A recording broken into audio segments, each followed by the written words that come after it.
ಅವರನ್ನ ಪತ್ತೆ ಇವತ್ತಿಗೂ ಸಿಕ್ಕಿಲ್ಲ. ನೀವು ದೃಶ್ಯದಲ್ಲಿ ನೋಡಬಹುದು. ಯಾಕಂದ್ರೆ ಈಗಾಗಲೇ ಗಂಗಾವಳಿ ನದಿಯ ನೀರಿನ ಅಭ್ಯಾಸ ಮಾತ್ರ ಕಡಿಮೆ ಆಗ್ತಿಲ್ಲ. ಆ ಹಿನ್ನೆಲೆಯಲ್ಲಿ ಈಗಾಗಲೇ ಆರ್ಮಿ ನೇವಿಯವರು ಅಷ್ಟೇ ಅಲ್ಲದೆ ನಿವೃತ್ತ ಸೇನಾಧಿಕಾರಿ ತಂಡ ಇಂದ್ರಬಾಲನ್ ಅವರ ತಂಡದಿಂದ ಈಗಾಗಲೇ ಕಾರ್ಯಾಚರಣೆ ಮಾಡಲಾಗಿತ್ತು. ಕಾರ್ಯಾಚರಣೆ ವೇಳೆಯಲ್ಲಿ ಈ ನದಿಯಲ್ಲಿ ಸುಮಾರು ಇದೆ, ಈಗ ನೀವು ಜನರನ್ನು ತೋರಿಸ್ತಾ ಇದ್ದಾರೆ, ಇದೇ ಆ ಸುತ್ತಮುತ್ತಲಲ್ಲೇ 50 ರಿಂದ 60 ಅಡಿ ಸುತ್ತಮುತ್ತಲು ಸುಮಾರು 4 ರಿಂದ 5 ಪಾಯಿಂಟ್ಗಳನ್ನು ಮಾಡಲಾಗಿತ್ತು. ಆ 5 ಪಾಯಿಂಟ್ಗಳಲ್ಲಿ ಮೆಟಲ್ಗಳು ಇದೆ ಅಂತ ಸಹಿತ ಮಾಡಲಾಗಿತ್ತು. ಅದರಲ್ಲಿ ಒಂದು ಮೆಟಲ್ ಏನು ಡಿಟೆಕ್ಟ್ ಆಗಿತ್ತು, ಅದು ದೊಡ್ಡ ಮಟ್ಟದ ಮೆಟಲ್ ಇದೆ. ಅಲ್ಲಿ ಒಂದು ಲಾರಿ ಇರಬಹುದು ಅಂತ ಸಹಿತ ಶಂಕಿಸಲಾಗಿತ್ತು. ಆದರೆ ಅಲ್ಲಿ ಹೋಗೋಕೆ ಇವತ್ತಿಗೂ ಸಹಿತ ಯಾರಿಗೂ ಆಗ್ತಾ ಇಲ್ಲ. ಈಗಾಗಲೇ ನೇವಿಯವರು ಆರ್ಮಿಯವರು ಸಹಿತ ಅಲ್ಲಿ ಹೋಗಿ ಪ್ರಯತ್ನ ಮಾಡಿದ್ರು, ಆಗಲಿಲ್ಲ. ಅಷ್ಟೇ ಅಲ್ಲದೆ ಈಗಾಗಲೇ ಖ್ಯಾತ ಈಜು ತಜ್ಞ ಆಗಿರುವಂತಹ ಈಶ್ವರ್ ಮಲ್ಪೆ ಅವರ ತಂಡವು ಸಹಿತ ಅಲ್ಲಿ ಕಾರ್ಯಾಚರಣೆ ಮಾಡಿತು. ಆದರೆ ಕಾರ್ಯಾಚರಣೆ ಮಾಡುವ ವೇಳೆ ಯಾವುದೇ ರೀತಿಯಾದಂತಹ ಅಲ್ಲಿ ಅವರಿಗೆ ಸುಳಿವು ಸಹಿತ ಸಿಗಲಿಲ್ಲ.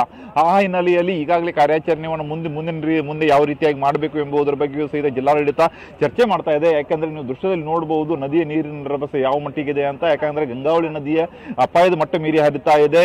ಕಳೆದ ಒಂದೂವರೆ ತಿಂಗಳಿನಿಂದ ಉತ್ತರ ಕನ್ನಡ ಜಿಲ್ಲೆಯಾದಂತ ಬಹಳಷ್ಟು ಮಳೆ ಆಗ್ತಾ ಇದೆ. ಅಷ್ಟೇ ಅಲ್ಲದೆ ಈಗಲೂ ಸಹಿತ ಮಳೆ ಆಗುವಂತ ಸಾಧ್ಯತೆ ಇದೆ. ಆ ಹಿನ್ನೆಲೆಯಲ್ಲಿ ಮಳೆಯ ಪ್ರಮಾಣ ಮಾತ್ರ ಕಡಿಮೆ ಆಗ್ತಾ ಇಲ್ಲ. ಆ ಹಿನ್ನೆಲೆಯಲ್ಲಿ ನದಿಯ ನೀರಿನ ರಭಸ, ನದಿಯ ನೀರಿನ ಪ್ರಮಾಣವು ಸಹಿತ ಹೆಚ್ಚಿಗೆ ಆಗ್ತಾ ಇದೆ. ಅಷ್ಟೇ ಅಲ್ಲದೆ ಇಲ್ಲಿಂದ 30 ಕಿಲೋಮೀಟರ್ ಅಂತರದಲ್ಲಿ ಅಷ್ಟೇ ಸಮುದ್ರ ಇದೆ.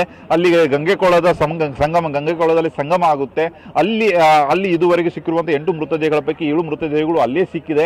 ಆ ಹಿನ್ನೆಲೆಯಲ್ಲಿ ಉಳಿದ ಈ 3 ಮೃತದೇಹಗಳು ಸಹಿತ ಒಂದು ವೇಳೆಯಲ್ಲಿ ಸಮುದ್ರ ಪಾಲಾಗಿಬಿಟ್ಟು ಜಲಚರಗಳ ಬಾಯಿಗೆ ಸಿಕ್ಕಾಕೊಂಡಿದ್ದೇವೆ ಎಂಬ ಆತಂಕವು ಸಹಿತ ವ್ಯಕ್ತವಾಗ್ತಾ ಇದೆ. ಆ ಹಿನ್ನೆಲೆಯಲ್ಲಿ ಅದು ಆತಂಕ ಒಂದು ಕಡೆ ಆಗಿದ್ರೆ, ಇನ್ನೊಂದು ಕಡೆಗೆ ಈಗೇನು ತಂತ್ರಜ್ಞಾನದ ಮೂಲಕ ಅಷ್ಟೇ ಅಲ್ಲದೆ ಆರ್ಮಿ ನೇವಿಯವರ ಕಾರ್ಯಾಚರಣೆಯ ಮೂಲಕ ಇಲ್ಲಿ ಏನಾದರೂ ಸಿಗಬಹುದು ಎಂಬ ಆಶಾಭಾವನೆಯಿಂದ ಈಗಾಗಲೇ ಬಹಳ ದೊಡ್ಡ ಮಟ್ಟದಲ್ಲಿ ಕಾರ್ಯಾಚರಣೆ ಅಂತೂ ನಡೀತಾನೆ ಇದೆ. ಯಾಕಂದ್ರೆ ಈ ಪ್ರಕರಣ ಆಗಿಬಿಟ್ಟು 12 ದಿನ ಕಳೆದ್ಬಿಟ್ಟು 13 ದಿನ ಕಾಲಿಟ್ಟಿದೆ. ಆದರೂ ಸಹಿತ ಇವತ್ತಿನವರೆಗೂ 3 ಮೃತದೇಹಗಳು ಮೂವರು ಎಲ್ಲಿದ್ದಾರೆ ಎಂಬುದರ ಬಗ್ಗೆ ಪತ್ತೆ ಆಗಿಲ್ಲ. ಅದರಲ್ಲಿ ಪ್ರಮುಖವಾಗಿ ಕೇರಳದ ಮೂಲದ ಲಾರಿ ಚಾಲಕ ಅರ್ಜುನ್, ಯಾಕಂದ್ರೆ ಲಾರಿ ಸಮೇತ ಅವನು ನಾಪತ್ತೆಯಾಗಿದ್ದಾನೆ ಅಂತ ಹೇಳಲಾಗ್ತಾ ಇತ್ತು. ಆದ್ರೆ ಲಾರಿನೂ ಸಹಿತ ಸಿಗ್ತಾ ಇಲ್ಲ, ಆತನು ಸಹಿತ ಸಿಗ್ತಾ ಇಲ್ಲ. ಆ ಹಿನ್ನೆಲೆಯಲ್ಲಿ ಆತ ಎಲ್ಲಿ ಹೋಗಿದ್ದಾನೆ, ಎಲ್ಲಿ ನಾಪತ್ತೆಯಾಗಿದ್ದಾನೆ, ಮತ್ತು ಉಳಿದ ಇಬ್ರು ಲೋಕೇಶ್ ನಾಯ್ಕ್ ಮತ್ತು ಜಗನ್ನಾಥ್ ನಾಯ್ಕರು ಸಹಿತ ಹೋಟೆಲ್ನಲ್ಲಿ ಇದ್ರು ಅಂತಲೂ ಸಹಿತ ಬಹಳಷ್ಟು ಜನರು ಹೇಳ್ತಾ ಇದ್ದಾರೆ.